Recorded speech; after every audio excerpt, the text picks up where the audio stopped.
The research that we'll be talking about was conducted in 1975 by Godden and Badley. The paper's name is Context-Dependent Memory in Two Natural Environments, on Land and Underwater. This research paper is discussing the influence of the environment in learning. How does it do this? It takes a couple of different conditions. The first condition is that people learn a sequence of nonsensical syllables. They're tasked with trying to remember this in a learning context. Here I was incorrect. It wasn't nonsensical syllables. It was real words, but the words were unrelated in their meaning. They do so above ground. The next condition learns to do the same thing, but underwater. They do so with scuba diving equipment.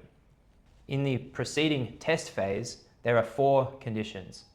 In 2 of those conditions, they are tested on how many of the nonsensical syllables they can remember in the same environment that they learnt them in. There are 2 other conditions in which the environments swap. So you learnt above ground and you're tested above ground. You learnt underwater, tested underwater. And then, or you learnt above ground, were tested underwater, or learnt underwater and were tested above ground. The people who learnt in the same place that they were tested performed the best. Those who learnt above ground learnt better than those who learnt underwater. And the 2 conditions in which the testing and learning phases did not match performed the worst, where performance was based on how much did they recall. Before we get too far down the path of explaining what the paper was about, I want to stress that there has been mixed results in reproducing this. I still think the story is interesting and worth talking about, but I want to stress that like in most areas of psychology, there is tremendous difficulty in actually replicating some of these classic findings.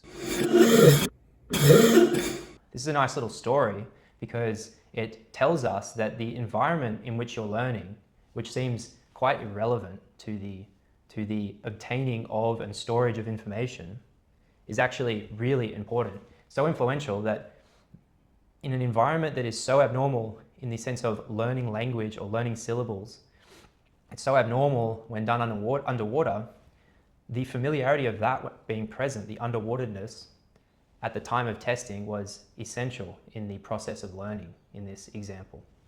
And it usually would be seen as quite irrelevant to the process of memorization and recall of syllables, of language. But we can see from the results that it's obviously clearly a part of the story of learning. And this is especially powerful because being underwater is so difficult, especially in scuba gear. I mean, it means you can breathe, but I would imagine there's so many complications and complexities of such an environment with all the equipment and and just monitoring making sure you don't run out of oxygen and all these things that I would have assumed, and I think many do, that if you'd learnt underwater but performed the test above water, taking away all of that would have made the recall much easier. But in fact, it did not. So the environment's clearly playing a pretty important role in learning. I think at this point we might say something like it cues one to remember things. You might say, well, I saw certain things when I was underwater that were present when I learnt those syllables, and so upon seeing them or experiencing them again, it assisted in the process. He doesn't know that he is being watched.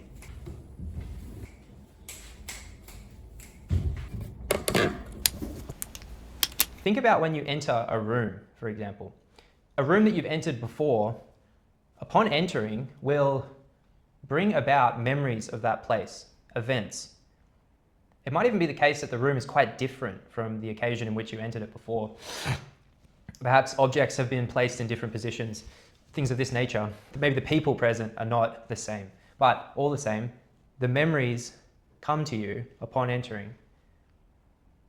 Perhaps even emotions associated with those memories, or that were a large part of why that memory was important. But perhaps they come back to you in some sort of form. Feelings of nostalgia, feelings of sadness, depending. Think of a song that you haven't heard for a while. It has a similar effect to this room that we've just talked about. You can hear it and be brought back to that moment or a moment of significance related to the song. And just as much as with the room, perhaps far more, emotions come with it too. Perhaps rather than worrying or concerning ourselves with where storage happens internally, let's consider that in fact the environment is the place where information is stored. Was it so difficult, or so much more difficult, for those who had their environment swapped, land, water, water, land?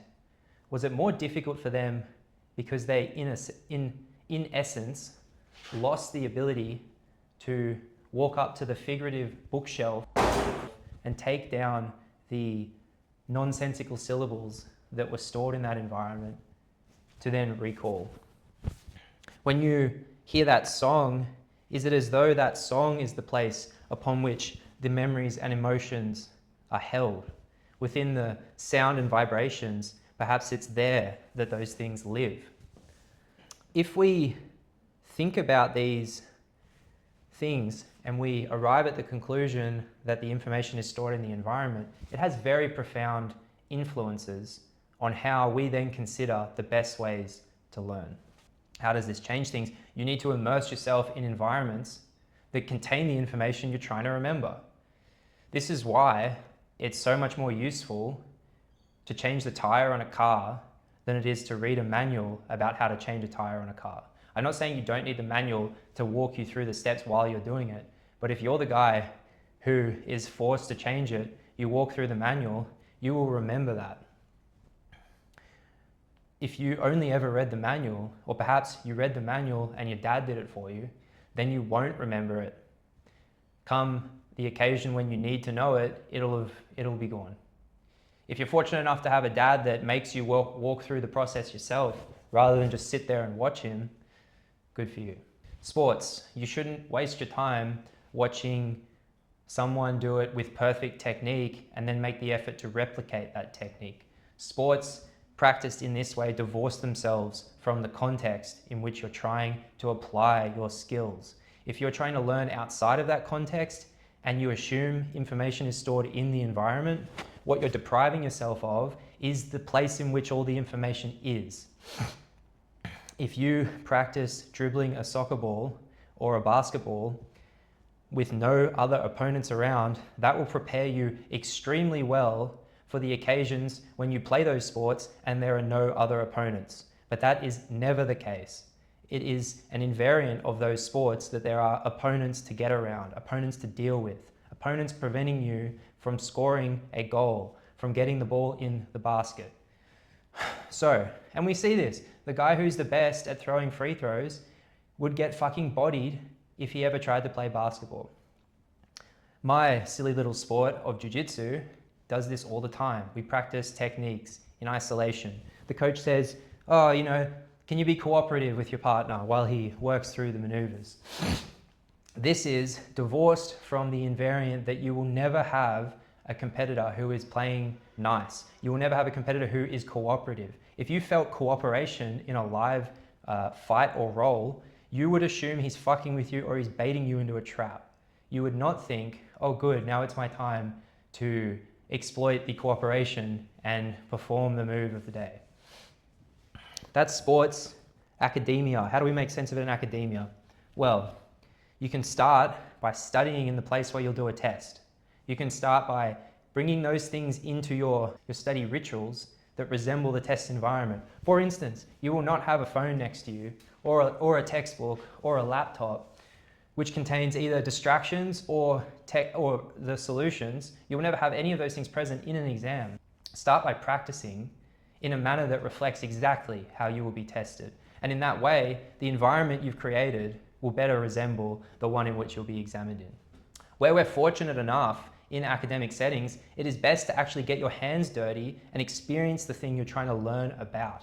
In this way, the information can be stored, or perhaps another way to put it is, you're put in an environment where all the relevant information is contained.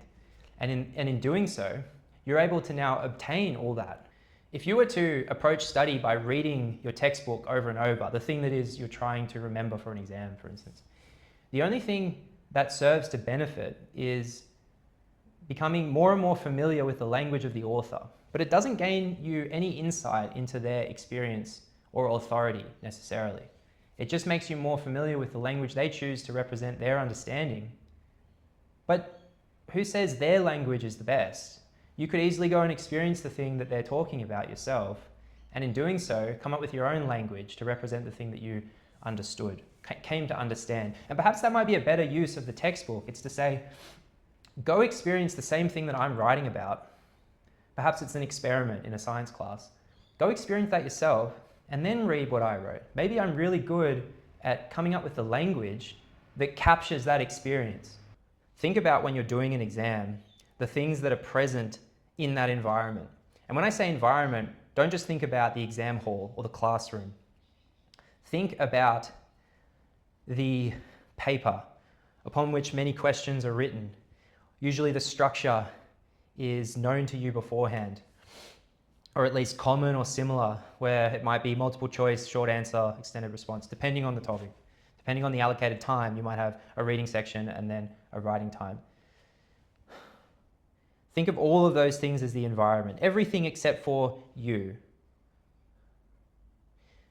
If you study in a way which best resembles that environment, then you can store your information, or rather, put it differently, you can be better able to access the information which you have detected, become aware of, and stored in the environment. You'll be able to access that on the day of the exam. If you don't study like this, you won't have access to it. How do you store the information there? How do you store it there? How do you gain access to it? Well, think about it. If the exam is always questions with expectations of you providing answers, then study this way. Study by only exposing yourself, or primarily exposing yourself, to questions to be answered, problems to be solved. In doing so, you start to become familiar with different ways of asking the same questions. You become familiar with what different verbs or vowels or what different verbs mean in questions. And in this process, it's as though you're attaching your information that you need, the information you want to bring into the exam. It's though you're attaching it to key words, key statements, key expressions, so that when you get in the exam and you see those words, it all comes back to you. And then as you write your own words, which are now part of the environment, the words on the page, they prompt you additionally. They store within themselves more information.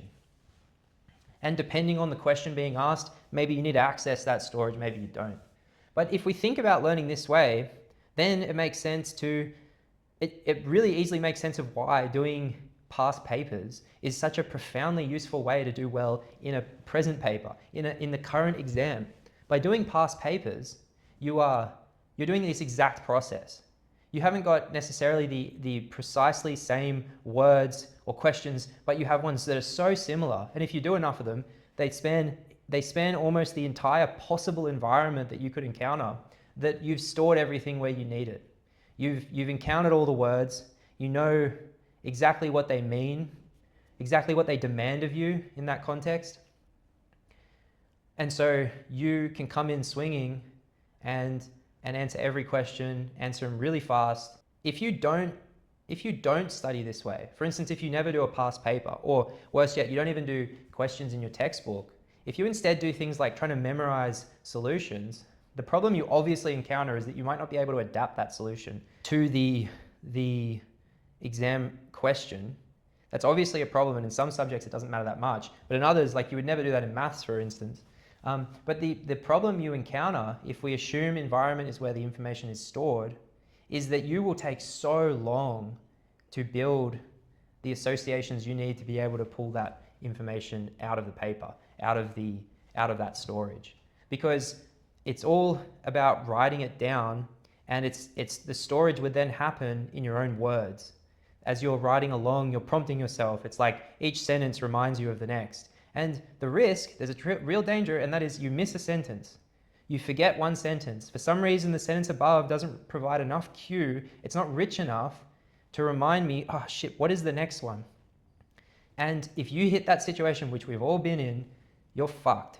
You're really fucked. And it's then on you to be like an excellent strategist and go, I need to move on. I need to go to another question. I need to get the ball rolling. And maybe I'll hit something down that line where I'll be cued and I can go back and go, oh, that's right. That's the thing that was missing. I can finish that off. But good luck. It's so much harder. So we've talked about both sporting settings and academic settings and the implications. But I just like to leave you with the thought of, do you consider that memory, storage of information occurs internally or externally? Is it some combination of the two? Have you even entertained the idea that we might store things externally? And if you haven't, by thinking about this, by considering it, does it sound realistic to you? Does it sound plausible? And if it doesn't sound plausible, consider, how does it make so much sense to practice sports and to study in this way? And when I say make sense, because it clearly works. It clearly works to play a sport and get better at a sport. And it clearly works to do past papers to get better at past papers. Or put more broadly, it clearly works to solve problems, answer questions, to get better at solving problems and answering questions. These things clearly work. So my question is to you is, how do you explain that